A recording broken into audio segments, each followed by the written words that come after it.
quake in more than 200 years. The 7.0 quake hit just south of the capital, Port-au-Prince, and was followed by 24 strong aftershocks. There's been widespread damage and panic as the tremors levelled buildings across the region. Hundreds of people are feared dead, and the Australian government is urgently trying to contact a small number of Australians who may be in Haiti. North America correspondent Lisa Miller begins our coverage. The quake struck just...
The images look like something out of a movie, a tiny asteroid tearing through space at a speed of 33,000 miles per hour before streaking across southern Russia.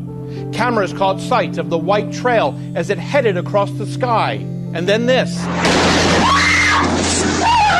An explosion of light, then a massive sonic boom. Strong enough to shatter windows and damage buildings. There were reports of more than 1,000 people injured, mostly from glass and debris. This video shows a children's judo class. Windows blew out here and in buildings around the region. Some people said they thought it might have been a plane crash. This is the aftermath of the blast in a high school. A 17-year-old student put this video on YouTube, showing the reaction in his physics class. Students screamed and ran into the hallways. He said some in the class thought war had started. Some of the incredible images were caught on cameras placed inside Russian cars. Many drivers now record their journeys in case of crashes or run-ins with police. Shock and gasps at the blinding light, the boom, and all the shattered glass. Астероид. Реально. Jim Bolden, CNN, London.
Several passengers are dead after an Amtrak train derailed in Philadelphia. The late-night crash left a horrific trail of damage. Nora is at the scene in northeast Philadelphia. Nora, good morning.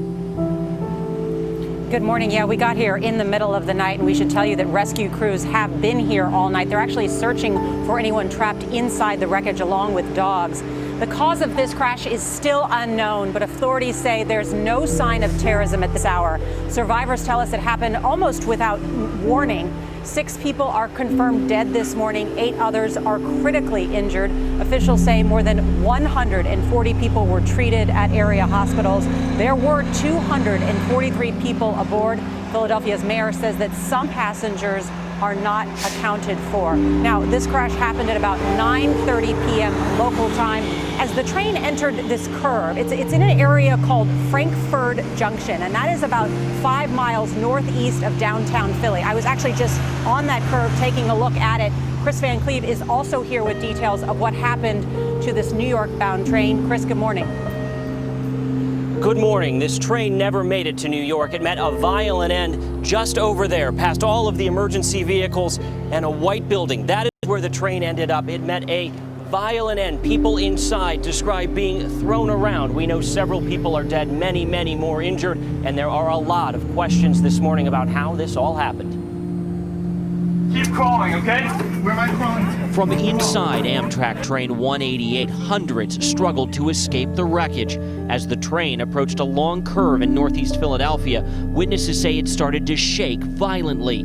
Passengers described the terror inside. This is a nightmare. I saw so many head injuries and, bloody faces, and, people were really injured. They were thrown out of their seats. We have people on the track and a couple of cars overturned.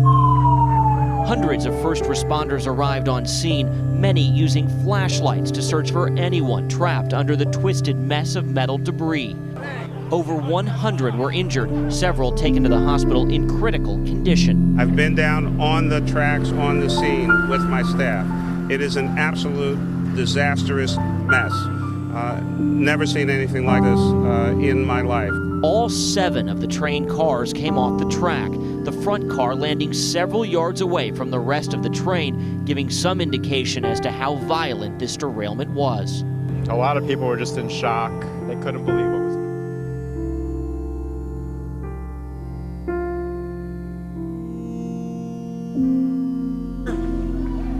and distinct privilege to introduce to you the President-elect of the United States of America, Donald Trump.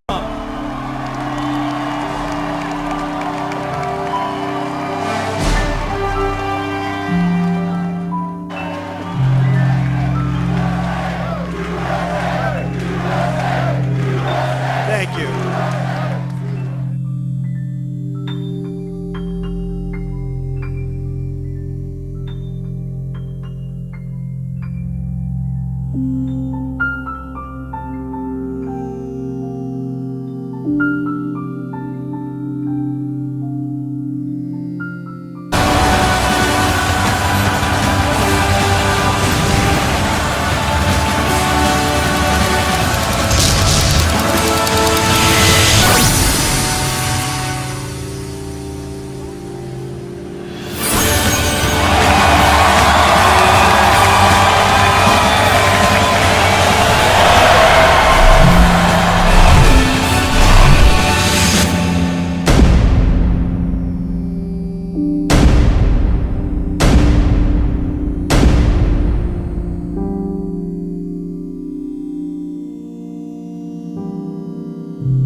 How many world leaders for how many decades have seen and known what is coming, but have decided that it is more politically expedient to keep it behind closed doors? My generation and the generations after me do not have that luxury.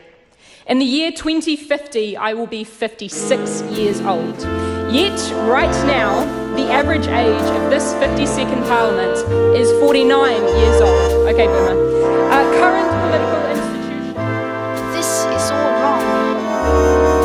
I shouldn't be up here. I should be back in school on the other side of the ocean. Yet, you all come to us young people for hope. How dare you! You have stolen my dreams and my childhood with your empty words, and yet I'm one of the lucky ones. People are suffering, people are dying, entire ecosystems are collapsing. We are in the beginning of a mass extinction, and all you can talk about is money and fairy tales of eternal economic growth. How dare you!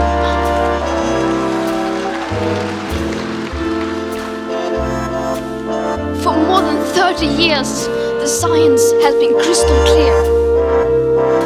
How dare you continue to look away and come here saying that you're doing enough when the politics and solutions needed are still nowhere in sight. You say you hear us and that you understand the urgency. But no matter how sad and angry I am, I do not want to believe that. Because if you really understood the situation and still kept on failing to act, then you would be evil, and